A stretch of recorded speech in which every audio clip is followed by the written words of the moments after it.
welcome back to my channel, and today I am here with a much requested video. Well, this is a much requested video offline because many of my friends who are just starting out with makeup ask me all the time, should I get this, should I get that? So I thought, why not make a video about it? And me myself, I will not claim I am a pro. I may do many things wrong, but at least I am happy with the things that I do and they look good. So without any further ado, let's begin. First thing is your base. Now you have to categorize if you want something for daily use or something for specific and occasional use. If you want to have something for daily use, then I won't suggest any foundation. I'd suggest you the tinted moisturizer or the BB and CC cream. And if you want yourself to be ready for any occasion also, then I'd suggest a foundation. The tinted moisturizers were used previously very much, but now I don't think many people use it. Now the rage is the BB and CC cream. So if you ask what is the difference between BB and CC cream, so there's a very slight difference. CC stands for color correcting. If you have redness and like those discoloration sort of thing, it should hide it better. So theoretically there is this slight difference, but practically I have used and I have found that both work same. The BB and CC creams also have like SPF in them, so you don't have to worry about applying sunscreen. Now the BB or CC creams that I'd recommend for dry skin is the Garnier BB cream. This is not only for dry, like for dry to combination. If you have combination skin, then set it with a powder. If you have dry skin, you don't need to set it with a powder. But this gives a very natural finish. It makes your face look more glowy. Oily skin, I'll give you two recommendations. One is the Maybelline BB cream and another is the Pond's BB cream. Well, the Pond's BB cream comes in just one shade, but you'll get a shade variance in the Maybelline one. I'm in the shade Radiant, so you can use that as a reference. And also with the Pond's BB cream, sometimes it leaves a white cast. Now I'll definitely recommend you guys to go to a store and try it and match it to your skin tone. Do not buy it online just by seeing the skin tone. Coming to the foundations, I'll definitely not recommend using foundation on a daily basis, only when you have an occasion. For foundations, do remember one thing, do not match it here, match it at your jawline. The shade that matches perfectly when put at your jawline is your shade. So a budget friendly option would be the Maybelline Fit Me Plus Poreless.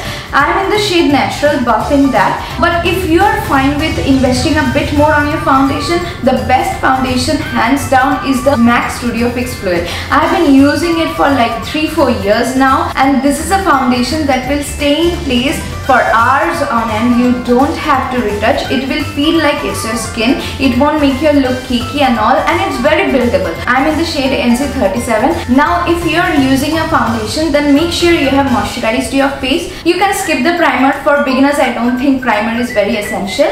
So that's all about the foundation. Now let's move on to concealer. Well, concealer is an optional again. If you don't have like dark circles or any major discoloration or dark spots, then you can skip this as well. The concealer that I'd suggest at budget friendly cost is same from the Fit Me range from Maybelline, and if you want to go a bit high end, then one of the best concealer is the MAC Pro Longwear. It is so thick that it does color correction as well. I'm in the shade NC35 and that is a bit brightening for my skin.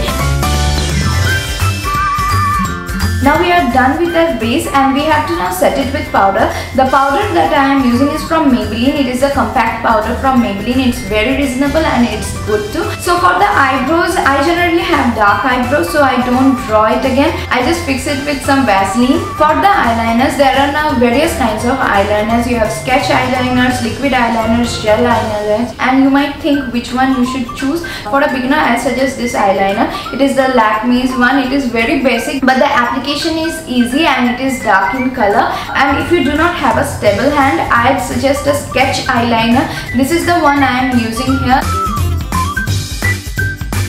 I've seen a sketch eyeliner from the brand Hilary Rhoda. I haven't tried it out, but as far as I've seen, it is good. So for a budget friendly option, you can take that. Now coming to Kajal, as I have small eyes, I do not line the waterline of my eye. I line below the waterline of my eye. The Kajal that I am using here is the Plum's NaturStudio Kajal.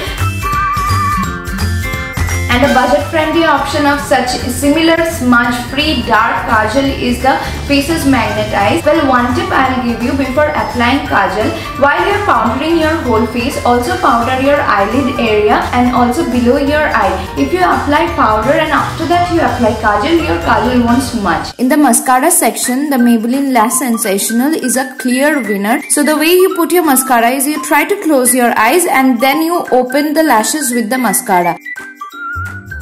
And getting some mascara on your eyelid area is a very common thing. Just take a cotton bud and wipe it off. Now coming to the cheeks, again this is an optional step, but I used to use the blush quite often because I like that rosy cheeks thing.